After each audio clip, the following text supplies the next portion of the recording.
हमारे देश में यूनिवर्सिटीज़ तो कई सारी है, but the campus in which we are right now is quite apart from any other university. ये जगह ना सिर्फ देश के ब्राइटेस्ट माइंड्स को अपनी तरफ अट्रैक्ट करता है, बल्कि हमेशा सुर्खियाँ भी बटोरते रहता है। इस जगह का नाम आते ही कुछ लोगों को यहाँ के खूबसूरत माहौल की याद आती है, कुछ को यहाँ की लेगेसी और एकेडमिक ब्रिलियंस का ख्याल आता है, तो कुछ को यहाँ पर आज़ादी के नारे गूंजते हुए सुनाई देने लगते हैं। This is Jawaharlal Nehru university, JNU, and I am Siddhant Prakash, a master student at this very place. और इस वीडियो के लिए आपका दोस्त, गाइड और होस्ट। इस वीडियो के ज़रिए मुझे देख रहे हर व्यूअर को मेरा नमस्कार, हेलो, आदाब, सत श्री अकाल, खम्मा घनी, केम छो। मुझे फ़िलहाल इतना ही याद है। इन अलग अलग भाषाओं में ग्रीटिंग्स की तरह ही इंक्लूसिव और डाइवर्स है हमारा ये कैंपस। और बाहर के लोगों को अक्सर ये क्यूरियोसिटी बनी रहती है कि कैसा है JNU अंदर से, अंदर कैसे इसके माहौल है, क्या इसके अलग अलग तौर तरीके हैं हॉस्टल्स को लेके, पढ़ाई को लेके और तमाम चीज़ें। तो आज इस वीडियो में मैं आपको ठीक इसीलिए सैर कराने ले जा रहा हूँ इस कैंपस में। तो चलिए आपको इस कैंपस की एक सैर कराई जाए और शुरू करते हैं लाइफ इन JNU की इस टूर वीडियो को। अपनी इस टूर वीडियो को स्टार्ट करने के पहले थोड़ी जान पहचान कर लेते हैं।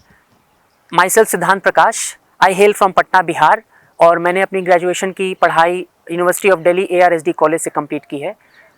आई appeared for CUET PG political science 2025 and I cracked it and secured all India rank 1 with 265 out of 300 marks. और मैं पिछले 6 महीनों से JNU में हूँ। So I think that I know a bit about this place, कि मैं आपको यहाँ के बारे में इसको दिखाने के लिए, घुमाने के लिए, to take you around, I can take you around. So चलिए चलते हैं और देखते हैं JNU की अलग अलग डायमेंशंस को। बात करते हैं इस बारे में कि JNU में पढ़ाई का सिस्टम कैसा है। JNU की यूनिवर्सिटी है, JNU में कॉलेजेस नहीं होते, पर यहाँ पर स्कूल्स का सिस्टम चलता है। JNU is divided into different schools, और यहाँ पे you are admitted into a school and there you pursue a programme of study. तो जैसे यहाँ पे डिफरेंट स्कूल्स हैं, जैसे SSS हो गया, school of social sciences, SL हो गया, स्कूल ऑफ लैंग्वेजेस। मेरे पीछे है school of international studies, SIS। I am a student here in MA। My course is PISM, Politics with Specialization in International Relations. SIS की अगर history की बात करूं तो JNU was established in the year 1969, but this school SIS has a history dating back to the year 1955. तब ये ISIS कहलाता था, Indian school of international studies, और तब ये सप्रू हाउस में इसकी बिल्डिंग हुआ करती थी। और तब के प्राइम मिनिस्टर जिनके नाम पर यूनिवर्सिटी है, जवाहरलाल नेहरू यूनिवर्सिटी, तब जवाहरलाल नेहरू जी ने ही उसका फाउंडेशन रखा था। ओपनिंग सेरेमनी पे वो ही वॉज प्रेजेंट देयर। तो जब JNU खुला तो 1970 में SIS came and merged with JNU।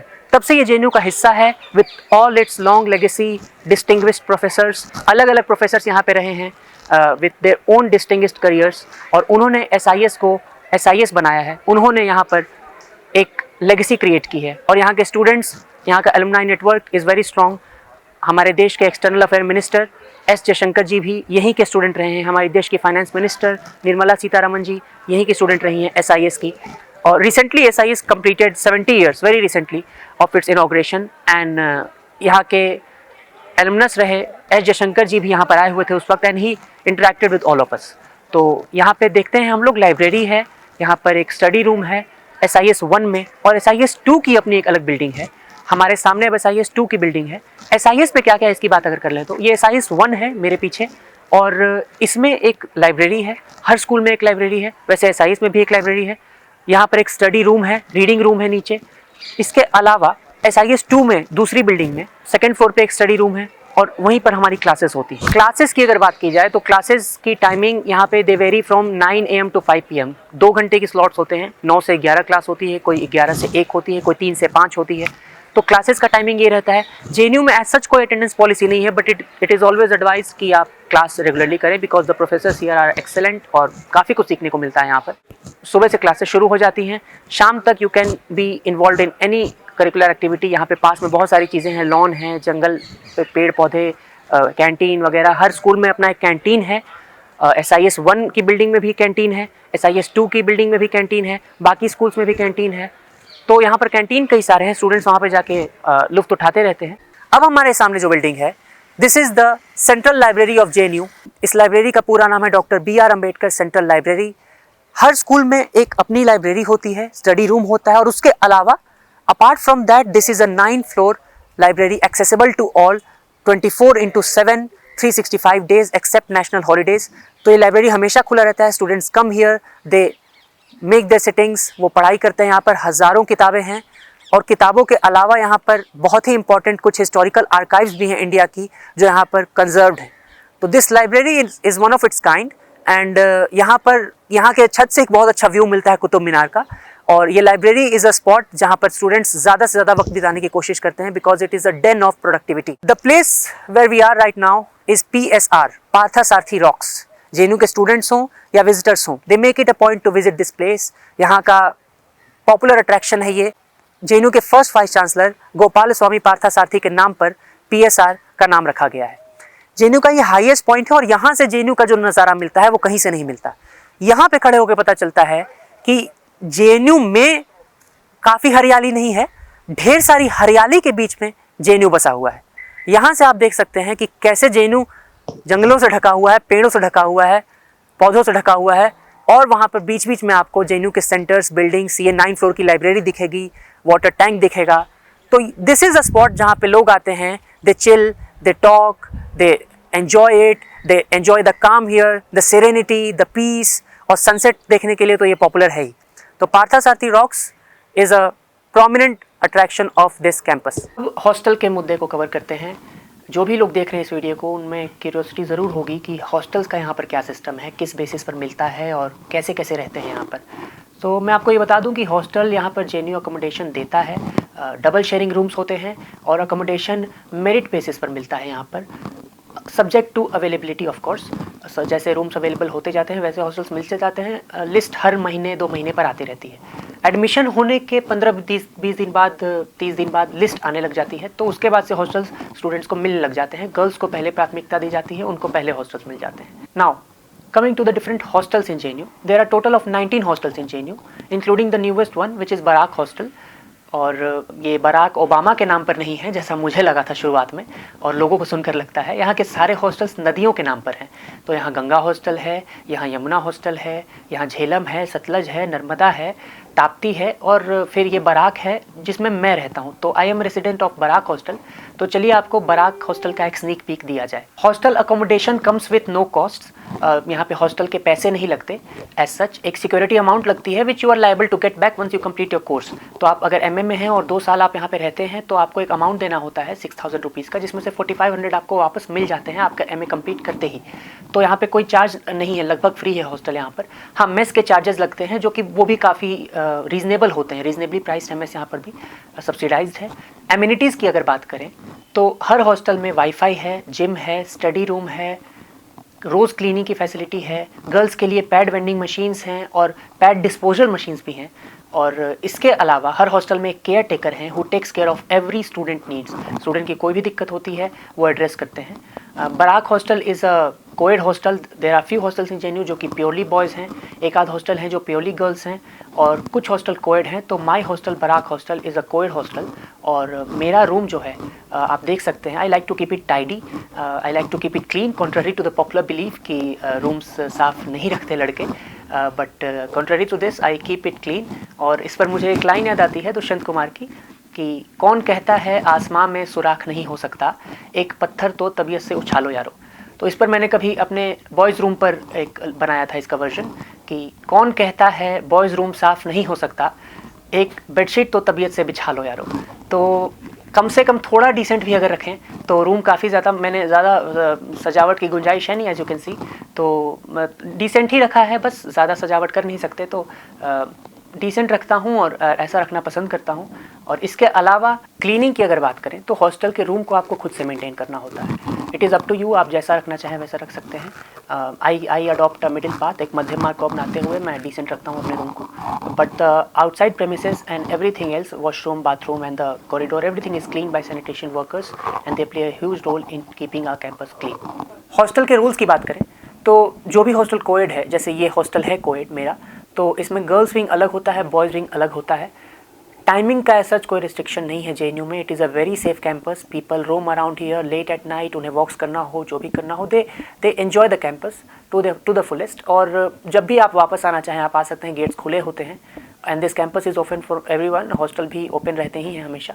तो सेफ्टी के साथ यहाँ पर इस बात का भी ख्याल है कि you are free to enjoy the campus. तो यहाँ पर टाइमिंग जैसा कुछ नहीं है कि आपको अभी इस वक्त तक आ जाना है अंदर, ऐसा नहीं है. इसके अलावा वॉशरूम की मैं बात करूँ, हॉस्टल्स के बाथरूम्स की, वॉशरूम की, तो वो पर्सनल नहीं मिलता आपको. एक कॉमन वॉशरूम होते हैं, हर फ्लोर पे 2 होते हैं. उसमें आपको नंबर ऑफ वॉशरूम बाथरूम्स मिल जाएंगे. तो वहाँ पे आप यूज़ करते हैं. सब कुछ शेयरिंग होता है, रोज़ क्लीन होता है. It is kept very clean, very tidy. तो उसमें दिक्कतें नहीं आती. इसके अलावा यहाँ पर जो मेस है वहाँ पर 3 टाइम का खाना मिलता है. ब्रेकफास्ट मिलता है, लंच मिलता है, डिनर मिलता है. टाइमिंग्स 8 बजे से ब्रेकफास्ट की होती हैं 1.5 घंटे तक, 9:30 तक. 12:30 से 2 तक लंच होता है और 7:30 से 9 तक डिनर होता है. The food here is good. Her hostel के खाने का एक अलग अलग थोड़ा थोड़ा अंदाज़ है. तो the food here is very good. JNU में डिसेंट फूड मिलता है आपको. You can keep healthy eating that food. And taste का भी ठीक ठाक ख्याल यहाँ पे रखा जाता है. हॉस्टल में हमें मिलता क्या क्या है अगर इसकी बात करें तो यहाँ पर एक चेयर मिला है. हर हॉस्टल में एक टेबल मिलता है, एक बेड मिलता है. और यहाँ पर एडिशनली एक किताबों को रखने के लिए एक रैक भी मिला हुआ है. इसके अलावा everything is up to you. आप कैसे रूम को रखते हैं, टाइडी रखते हैं या कैसे भी रखते हैं, it is up to you. आपको इसके अलावा कुछ भी चाहिए तो you will have to do it on your own. आपको अपना मैट्रेस खुद लाना है, आपको अपना तकिया खुद लाना है. Everything else is up to you. Just a clarification for my viewers and for the aspirants who want to come to JNU. JNU में कई हॉस्टल्स हैं, 19 हॉस्टल्स हैं जैसे मैंने बताया. तो this is the newest one, Barak hostel, my hostel. So I got this. तो बाकी जो हॉस्टल्स हैं उनके रूम्स अलग हैं. अलग अलग हॉस्टल्स के अलग अलग तरीके हैं रूम्स देने के. तो every hostel is not exactly like this. Subjective है, subjective to the living experience. Living experience हर हॉस्टल का थोड़ा अलग है. मेरा लिविंग एक्सपीरियंस मैंने आपके साथ शेयर किया. अब आप जेएनयू आइए और आपको जो भी हॉस्टल मिले उसमें आप अपने लिविंग एक्सपीरियंस को बेस्ट बनाइए. ये हमारी यूनिवर्सिटी का हेल्थ सेंटर है जो कि बहुत ही नेसेसरी फैसिलिटी है सारे स्टूडेंट्स के लिए और फैकल्टी के लिए भी. यहाँ पर अलग अलग डिपार्टमेंट्स तो हैं ही और एक जनरल ओपीडी भी है. यहाँ पर एम्बुलेंस की फैसिलिटी हमेशा अवेलेबल रहती है स्टूडेंट्स के लिए. I know this because I was down with dengue recently 3-4 महीने पहले. एंड आई नो कि this facility is very prompt and they come. एक कॉल पर ही वो आते हैं और they provide with all the care you need. तो JNU health centre is the place where students of JNU go when they require preliminary health care. Health centre by the way free of cost है. यहाँ पर कोई भी पैसे नहीं लगते, ना ही अपॉइंटमेंट के पैसे लगते हैं, ना ही कंसल्टेशन के पैसे लगते हैं. और डॉक्टर जो दवाइयाँ लिखते हैं उसके भी पैसे नहीं लगते हैं यहाँ पर. इसके अलावा जो ट्रीटमेंट होता है उसके भी पैसे यहाँ पर नहीं लगते. यहाँ पर एक हेल्थ कार्ड बनता है हर स्टूडेंट का. उस हेल्थ कार्ड को मेंटेन करना होता है और उसमें ही आपके पूरे हेल्थ चेकअप्स की रिकॉर्ड होते हैं. इसके अलावा this is totally free of charge, just like the spirit of JNU, making it inclusive and accessible to all. बात जेएनयू की हो और यहाँ के ढाबों का जिक्र ना आए तो फिर बात अधूरी हो जाती है. ढाबे यहाँ पे बहुत सारे हैं. मैं बता दूं जेएनयू में कोई भी सोफिस्टिकेटेड कैंटीन्स का कल्चर नहीं है. यहाँ पे ढाबों का कल्चर है. कई ढाबे हैं और उन ढाबों में जो सबसे मशहूर ढाबा है वो है गंगा ढाबा. मेरे सामने है गंगा हॉस्टल और मेरे पीछे है गंगा ढाबा. ये शाम को ही खुलता है, रात भर चलता है और शाम से ही यहाँ पर बैठकें लगने लगती हैं, महफिलें सजने लगती हैं, जैमिंग करते हैं दोस्त बैठ के, बॉनफायर लगता है ठंड में. गर्मियों में भी रात भर यहाँ पे लोग बैठते हैं. और जेएनयू में जो ढाबे हैं, it can be safely asserted that these dhabas are the breeding ground of the discussion, the dissent, the debates. The spirit of JNU ये यहीं पर पनपता है, यहीं पर सारी चर्चाएं चालू होती हैं. बाहर एक स्पेसिफिक टाइप का परसेप्शन है JNU को लेके, इस कैंपस को लेके, यहाँ के माहौल को लेके. But I want to assure the viewers that JNU is unlike and beyond any external perception. This campus is vibrant, it is peaceful and above all it is calm and inclusive. जो खबरें बीच बीच पे बनती रहती हैं, जो सुर्खियों में आता रहता है, that is not what characterizes this campus and this fact can be attested by every student here. और जो visitors हैं वो भी they can also know the reality. This campus is special in many ways and it is to be lived through first hand experience. तो यहाँ पे बाहर के visitors भी allowed हैं, everybody is welcome here. यहाँ पर देश के कोने कोने से स्टूडेंट्स पढ़ने आते हैं और बहुत सारे फॉरेन कंट्रीज़ के स्टूडेंट्स भी यहाँ पर रहते हैं, पढ़ते हैं. Every language, every ethnicity, every region, every belief, every viewpoint receives its due space and respect in this campus. JNU बाहर के विजिटर्स के लिए खुला है, जैसा मैंने आपको बताया. So we welcome you guys कि आप यहाँ पर आएँ, देखें, घूमें, जानें कैंपस कैसा है, फर्स्ट हैंड एक्सपीरियंस से देखें. और आई एम श्योर कि ये जगह आपके दिल में एक जगह ज़रूर बना लेगी. On the behalf of every JNU student, I welcome you guys to this campus. This campus is waiting for everybody with its arm open. अब हमारी ये सैर ख़त्म होने को है और JNU में जितनी भी कुछ चीज़ें थी जो मुझे लगा दिखानी चाहिए, हालांकि कैंपस तो बहुत ही बड़ा है, 1000 एकड़ से ज़्यादा है, तो हर एक चीज़ नहीं दिखाई जा सकती, हर एक कोना नहीं दिखाया जा सकता, बट कुछ ज़रूरी चीज़ें मैंने आपको दिखाई, सैर कराई. Many thanks to Delhi knowledge track, team DKT for connecting me with all of you guys. जो भी यहाँ आने के लिए मेहनत कर रहे हैं, मुझे पूरा भरोसा है कि आप जमकर मेहनत करेंगे और एक दिन इस कैंपस को अपना रेसिडेंस बनाएंगे, जैसे अभी ये हज़ारों लोगों का रेसिडेंस है. कीप वर्किंग हार्ड, आगे बढ़ते रहिए, तरक्की करते रहिए. आखिर में आपसे यही कहना चाहूँगा कि अपना ख्याल रखिए, आप सब अपना ख्याल रखिए, हो सके तो औरों का भी. Take care everybody. मेरे साथ JNU की सैर करने के लिए आप सबका बहुत बहुत धन्यवाद.